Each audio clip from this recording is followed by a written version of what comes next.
Et Shalom, la 13e lecture dans Matthieu chapitre 9 verset 35 au chapitre 10 verset 15.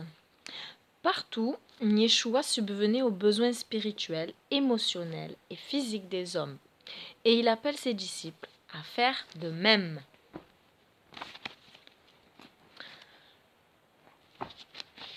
Yeshua parcourait toutes les villes et les villages, enseignant dans leurs synagogues, proclamant la bonne nouvelle du royaume et guérissant toutes sortes de maladies et d'infirmités. Quand il vit les foules, il fut rempli de compassion pour elles, car ces personnes étaient préoccupées et désemparées, comme des brebis sans berger.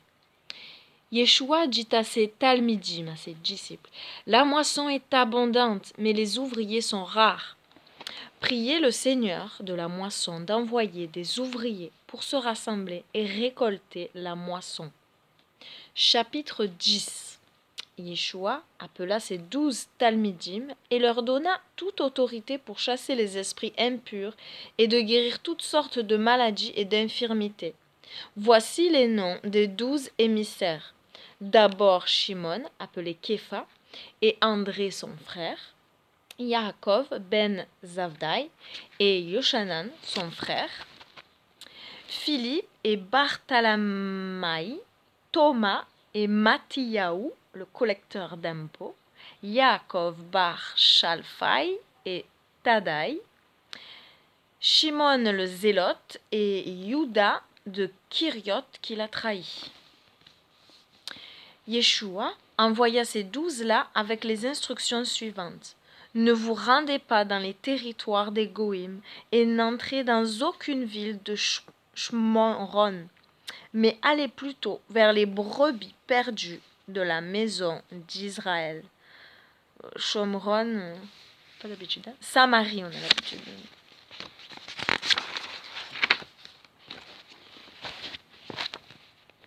Sur votre chemin, proclamez ceci. Le royaume des cieux est proche.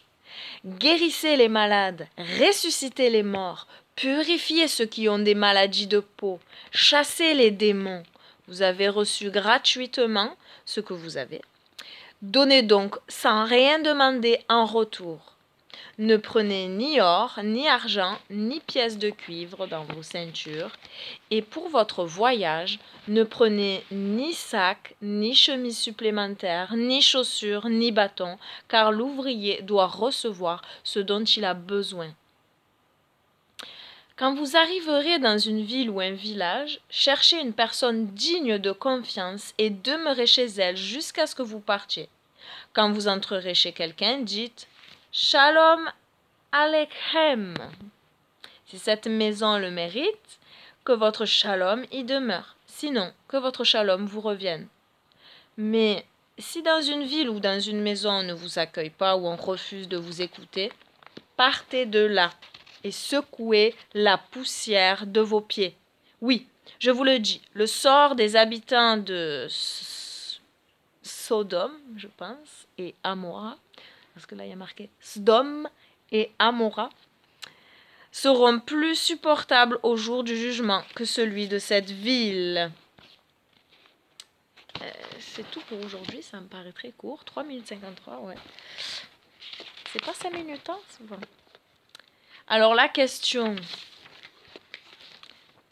du jour pour ce petit verset, enfin ce petit passage plutôt, ces versets, il y en a plusieurs. Y a-t-il un besoin précis pour lequel je devrais bénéficier des directives et de l'attention de Yeshua aujourd'hui?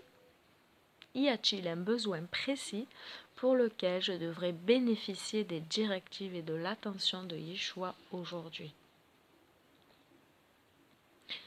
Yeshua m'appelle-t-il à travailler dans sa moisson? Comment puis-je le servir aujourd'hui? Et que chacun médite. Shalom!